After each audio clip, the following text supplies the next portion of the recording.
Field marshal Syed Asim Munir ने अपने सरकारी दौरा अमेरिका के दौरान अमेरिकी सियासी और अस्करी क़यादत और पाकिस्तानी नैयाद अमेरिकी कम्युनिटी के अरकान से अहम मुलाकातें की हैं। इस्लामाबाद से खुसूसी रिपोर्ट देखिए। फील्ड मार्शल आसिम मुनीर का सरकारी दौरा अमरीका, आला सियासी और अस्करी क़यादत से मुलाकातें। अमरीकी सेंटकॉम के सुबकदोश होने वाले कमांडर जनरल माइकल कोरेला की रिटायरमेंट तकरीब में शिरकत। नए सेंटकॉम के कमांडर एडमिरल ब्रैड कूपर के लिए नेक तमन्नाओं का इजहार। Chairman joint chief of staff general Dan Caine से भी मुलाकात। जनरल केन को पाकिस्तान के दौरे की दावत दी। ISPR के मुताबिक फील्ड मार्शल आसिम मुनीर ने टैंपा में अमरीकी सेंट्रल कमांडर के सुबकदोश होने वाले कमांडर जनरल माइकल कोरेला की रिटायरमेंट तकरीब और नए कमांडर एडमिरल ब्रैड कूपर की चार्ज संभालने की तकरीब में शिरकत की। फील्ड मार्शल आसिम मुनीर ने जनरल कोरेला की शानदार क़यादत और दो तरफा अस्करी ताउन मजबूत बनाने में खिदमात को सराहा। फील्ड मार्शल आसिम मुनीर ने एडमिरल कूपर के लिए नेक तमन्नाओं का इजहार किया और यकीन जाहिर किया कि बाहमी ताउन से मुश्तरका सिक्योरिटी चैलेंजेस का सामना जारी रखा जाएगा। ISPR के मुताबिक फील्ड मार्शल ने chairman joint chief of staff general Dan Caine से भी मुलाकात की, जिसमें बाहमी पेशेवराना दिलचस्पी के उमूर पर तबादला ख्याल किया गया। फील्ड मार्शल ने जनरल केन को पाकिस्तान के दौरे की दावत भी दी। फील्ड मार्शल ने दोस्त ममालिक के डिफेंस चीफ से भी मुलाकातें की। ISPR के मुताबिक फील्ड मार्शल का पाकिस्तानी कम्युनिटी के साथ इंटरएक्टिव सेशन भी हुआ, जिसमें फील्ड मार्शल ने इन्हें पाकिस्तान के रोशन मुस्तकबिल पर पूरे एतमाद रहने और सरमायाकारी के फरोग में अपना किरदार अदा करने का कहा। पाकिस्तानी कम्युनिटी ने पाकिस्तान की तरक्की और खुशहाली में अपना भरपूर ताउन जारी रखने के अज़म का इरादा किया। वज़ीर-ए-आज़म शहबाज शरीफ से बलोचिस्तान के तालिबे इल्म इकरामुल्लाह की मुलाकात हुई। इकरामुल्लाह ने रावलपिंडी बोर्ड के मैट्रिक के इम्तिहान में तीसरी पोजीशन हासिल की। वज़ीर-ए-आज़म ने 2022 में दौराए किला सैफुल्लाह पर इकरामुल्लाह के तालीमी अखराजात उठाने का ऐलान किया था। वज़ीर-ए-आज़म शहबाज शरीफ ने कहा कि इकरामुल्लाह काकड़ से इमदादी खेमे में मुलाकात हुई थी। उनका खानदान सैलाब से शदीद मुतासिर हुआ था।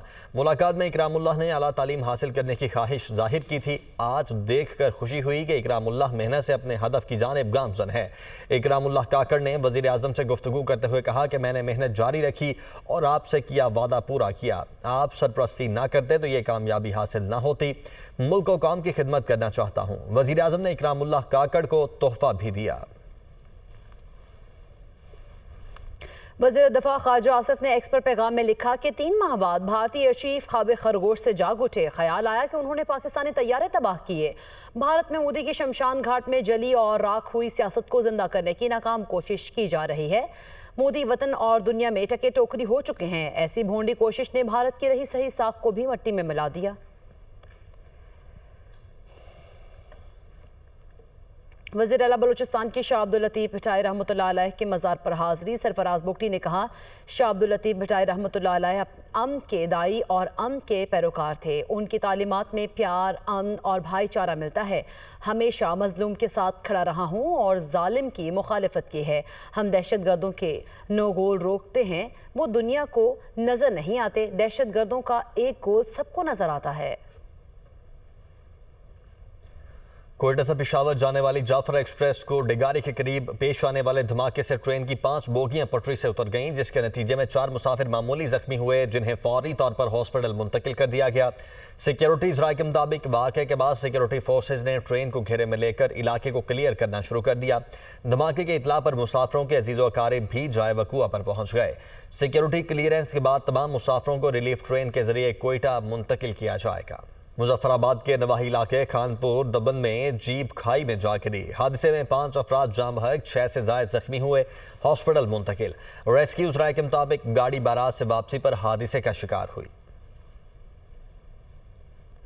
कराची में डंपर मौत बांटने लगे। Federal B area shopping mall के करीब डंपर की मोटरसाइकिल को टक्कर से बहन भाई जाँ बहक हो गए, जबकि बाप शदीद जख्मी हो गया। रेस्क्यू एहलकारों ने जाँ बहक महानूर और अहमद रजा की लाशें और जख्मी शाकिर को अस्पताल मुंतकिल कर दिया। डंपर हादसे में जाँ बहक बच्चों के चचा ने मीडिया से गुफ्तगू की और कहा कि अस्पताल में ज़ेर इलाज मेरे भाई को दिमाग में चोट लगी। जख्मी वालिद को मालूम ही नहीं कि उनका बेटा और बेटी जाँ बहक हो गए। मेरी भतीजी की अगले माह शादी थी। हमें इंसाफ चाहिए, हादसा को रोका जाए। कराची में ट्रैफिक हादसे के बाद 7 डंपर जलाने का वाकया पेश आया। ट्रांसपोर्टर्स 2 गिरोहों में तकसीम हो गए हैं। सुपर हाईवे पर एहतजाज खत्म कर दिया गया है, जबकि राशिद बिनहास रोड पर बैठे ट्रांसपोर्टर्स ने एहतजाज खत्म करने से इनकार कर दिया है। इस वक्त क्या सूरत हाल है, बता रहे हैं सालिक शाह। हाँ जी बिल्कुल, गुज़श्ता रात को ये कराची की वो शारा है राशिद बिनहास रोड, जहाँ पर डंपर की जद में आकर 2 बहन भाई जाँ भाग हुए, जबकि उनका वालिद ज़ख्मी होता। वाक़े के बाद मुश्तइल शहरियों ने यहाँ पर 7 टैंकर्स को डंपर्स को जो है वो आग लगा दी थी। जिसके बाद सुबह जो है कराची की जो मरकज़ी शारा है सुपर हाईवे, वहाँ पर एहतजाजी मुजाहरा किया गया था ट्रांसपोर्टर की जानिब, जिनका ये कहना था कि उनको गवर्नमेंट कंपनसेट करे। बाद पुलिस से मुज़ाकरात के बाद वहाँ के जो मुजाहिरीन है वो तो उठ गए, लेकिन अब जो ट्रांसपोर्टर्स हैं वो 2 धड़ों में बट गए हैं। कराची की जो मरकज़ी ये जो शारा है राशिद बिनहास रोड, यहाँ पर जो है मुजाहिरीन यहाँ पर धरना देकर बैठे। अगर मेरे कैमरामैन खलील अगर आपको दिखा सके तो ये डंपर्स ये वो शारा पर जले हुए हैं। यहाँ पर करीबन 7 के करीब जो डंपर्स है वो मुकम्मल तौर पर यहाँ पर जो जलाए गए हैं, जबकि इस डंपर्स के साथ साथ जहाँ पर जो डंपर्स में लदी हुई जो मिट्टी और रेत थी वो यहाँ पर जो मुश्तइल जो अफराद थे, जो ड्राइवर्स थे, उन्होंने यहाँ पर जो सड़क पर गिराने के बाद इस सड़क को मुकम्मल तौर पर जो है उन्होंने बंद कर दिया है। ट्रैफिक की आमदोरफ्त यहाँ पर मुकम्मल तौर पर यहाँ पर शारा पर बंद है। शहरियों का यही कहना है कि गवर्नमेंट आकर इन ट्रांसपोर्टर से मुज़ाकरात करे, सड़क को खुलवाए, ताकि शहरी जो है वो सड़क से सुकून से गुजर सके। लेकिन यहाँ का जो अकबी हिस्सा है फेडरल बी एरिया का ब्लॉक 20 का, उसके अलावा जो गुलशनबाग जो शाराएँ हैं वहाँ पर बदतरीन ट्रैफिक जाम की सूरत हाल है। शहरी शदीद मुश्किलात का शिकार है, जबकि इंतजामिया यहाँ से जब इससे पहले पुलिस हुकाम यहाँ पर पहुँचे, उन्होंने मुज़ाकरात किए, लेकिन मुजाहिरीन ने यहाँ से उठने से इनकार किया है। उनका यही कहना है कि जब तक हुकूमती नुमाइंदे उनके पास नहीं आएंगे वो अपना धरना ख़त्म नहीं करेंगे। जी, सिंध के सीनियर वजीर शर्जील इनाम मेमन ने कहा है कि पीटीआई ने 5 अगस्त को यौम इस्तिक़लाल कश्मीर पर 9 मई जैसे एहतजाज की कॉल दी। बानी पीटीआई की कोशिश थी कि मुल्क को ज़्यादा से ज़्यादा नुकसान पहुँचाया जाए। पीटीआई ने 9 मई को जो किया, अब यह हरकत दोबारा करने की हिम्मत नहीं। अवाम अब बानी के लिए मुल्क के खिलाफ चलने को तैयार नहीं।